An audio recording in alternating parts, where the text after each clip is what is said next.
Coach, you're an Aggie. You're playing the Aggies. We are Bobcat now, I guess. So Yeah, you got the Aggies coming up. It's your alma mater. What are the emotions going into this game for you personally? and I've been asked this question a lot. In all honesty, we're just preparing to go win. Going back to Kyle Field, College Station was a major part of my life. When I go back, I'm sure I'll see a lot of people that were extremely influential, in my development. But at the end of the day, we just want to go win.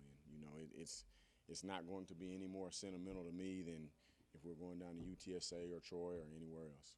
This is a huge opportunity for our kids, and I'm excited to go watch them play and compete. So it'll be a fun night. It'll be a fun night, and we're all looking forward to it. Been preparing this week. You guys did the mock week last week too, with loud music and everything. What you have firsthand experience at Kyle Field. What have you kind of been telling these guys to prepare them for that atmosphere? It's nothing like it. I truly believe from an atmosphere standpoint, it's one of, if not the best in college football. Especially you look at first game of the year is going to be 100,000 people in the stands. It's going to be extremely noisy. So our communication, execution is going to have to be on point. And if we can do those things, we'll have a chance to be successful. One play at a time. We've got Brian London coming out today. Tell us about what he brings to your linebacking unit, all his experience, all the tackles he's made. What's it like to have him in that locker room? Well, you said experience. A guy that's a great leader. I think he's been in big games before, so our younger players that haven't had as much playing experience, just watching how he prepares, watching how he gets ready for an opponent like this, and watching him as he plays. This atmosphere won't shake him one bit. He's going to go and do what he's been doing since he's been here, which is make football plays in big-time games and do it well. So I'm excited to watch him. Is he kind of like your on-the-field ambassador for these guys? Who When I'm not having to ambassador him, then yes, he is. He does a great job. We're very fortunate to have him.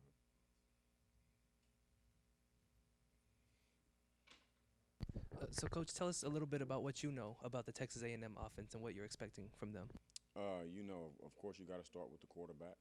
We all think he's a really good player, really good group of receivers, a really good offensive line. They're going to have a stable of good running backs, and even though they've lost some key pieces last year to the draft or graduation, they're still a good football team that they're expecting good results themselves. So, just looking at one of the first things we're going to have to do, we're going to have to stop the run.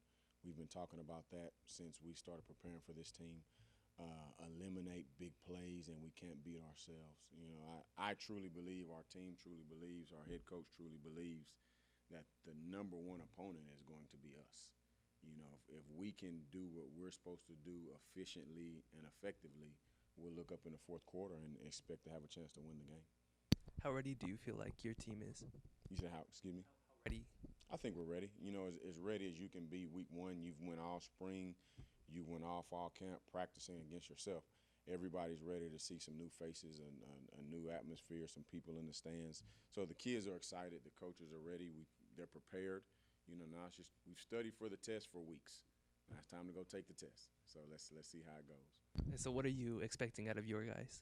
I'm expecting them to play hard. I'm expecting them to play hard. I'm expecting them to do nothing more or nothing less than what we've asked them to do since we started fall camp, which is be in the right position, execute, communicate, and make the plays that are meant for you to make. And that's what they'll do. Coach, you spoke about Brian London earlier. What can you tell us about Nick Daniels and what you've seen out of him throughout fall camp and getting ready for the season? Same thing. Both of those guys, Belo, Nick, are two veteran guys. They're extremely smart. They understand the game. They have a great feel for the game.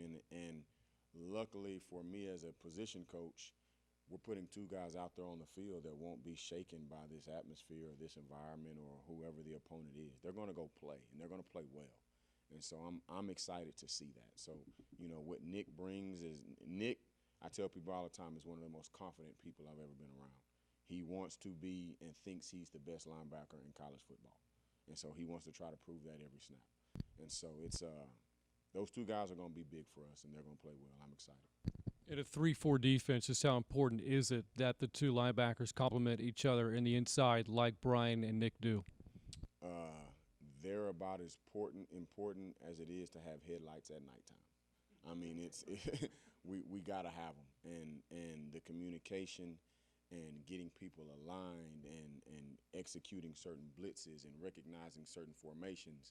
We need that from those two guys. And again, they've done it time and time again, and that's why we put so much on them, because they can do it.